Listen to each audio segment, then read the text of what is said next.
Yeast is quite famous for helping us make some of our favorite foods, such as bread and yogurt, through a fascinating process called fermentation.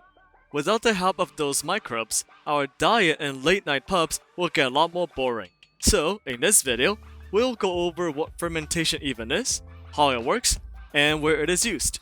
Starting with the definition of fermentation, it is the process of an organism breaking down and converting carbohydrate, such as lactase sugar in milk, into an acid or an alcohol, such as lactic acid in yogurt.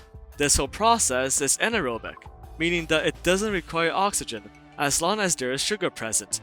So now how does it work? There are two main types of fermentation, lactic acid fermentation and ethanol fermentation, and they both start with the process of a glycolysis.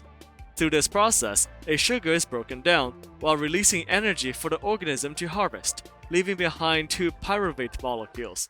Normally, in humans, after we use glycolysis to get energy, the pyruvate molecules are then transported into the mitochondria and broken down into carbon dioxide during cellular respiration, or when we breathe.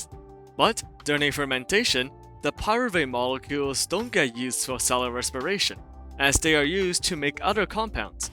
During lactic acid fermentation, the two pyruvate molecules are converted into two lactate molecules, or lactic acid, through those complicated-looking equations.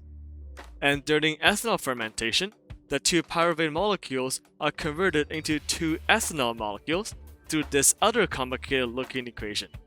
Notice here that all of the pyruvate here is used up to be converted into either lactic acid or ethanol, and none of it is used up for cellular respiration, hence why the process of fermentation is anaerobic. So now, where are they used for? Surprisingly, fermentation doesn't just limit to the microbes, as our muscles use this process as well. When you exercise too much, say running away from a T-Rex, your muscles will switch from cellular respiration to lactic acid fermentation when there isn't enough oxygen to keep your legs moving. In terms of food, this is a common process for making dairy products, bread, and also pickles. On the other hand, ethanol fermentation is used to produce alcoholic drinks, such as beer and wine. In all cases, fermentation also produces carbon dioxide gas, making us more gassy. And there we have it. Through a simple process of converting sugars into acid or alcohol, we can use microbes to create many different foods as they convert the resulting pyruvate from glycolysis into different molecules. Thanks to them, we are able to diversify our diet and bring more ways to prepare our food than we thought. I hope that y'all have learned something interesting today. Thank you for watching, and stay hydrated.